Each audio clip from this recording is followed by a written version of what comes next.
Hi అండి అందరికీ welcome to my channel.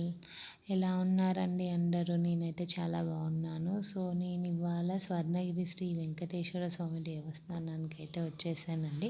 ఇది ఎక్కడో లేదండి, మనకి భువనగిరి తెలంగాణ యాదాద్రి భువనగిరిలోనే ఉందన్నమాట. సో ఇక్కడికి రావాలి అంటే చాలా ఇదని మనకి వెహికల్స్ ఉంటే కనుక సో పార్కింగ్ ఏరియా ఫెసిలిటీస్ అయితే సూపర్ ఉన్నాయండి.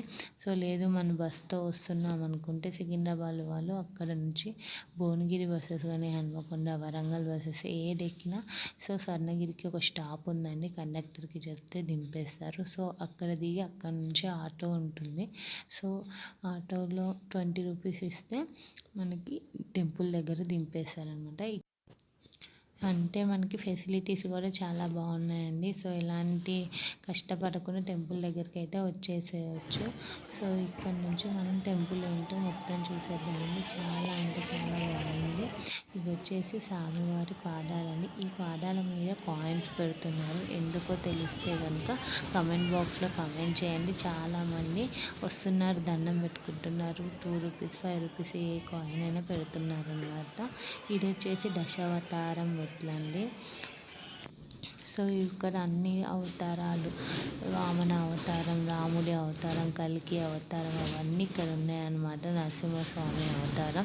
ఇలా దశావతారాల విగ్రహాలతో మెట్లు ఎక్కుకుంటా అక్కడ వాటి గురించి నామాలు చదువుకుంటా వెళ్ళొచ్చండి.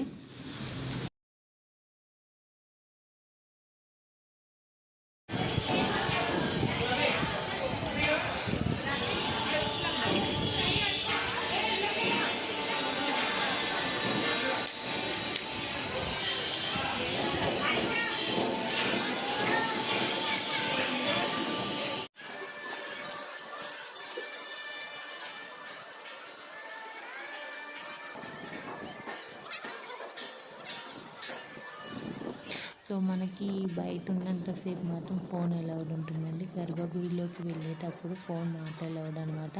అక్కడ ఫోన్స్కి సపరేట్ కౌంటర్ ఉంది. ఆ కౌంటర్లో పెట్టేసుకొని వెళ్ళాలన్నమాట. ఇక్కడ వచ్చేసి మళ్ళీ దానం కూడా ఉందండి. అన్నదానం వచ్చేసి ఆఫ్టర్నూన్ 1 o'clock నుంచి ఈవినింగ్ 4 o'clock వరకు అన్నదానం జరుగుతూనే ఉంటుంది.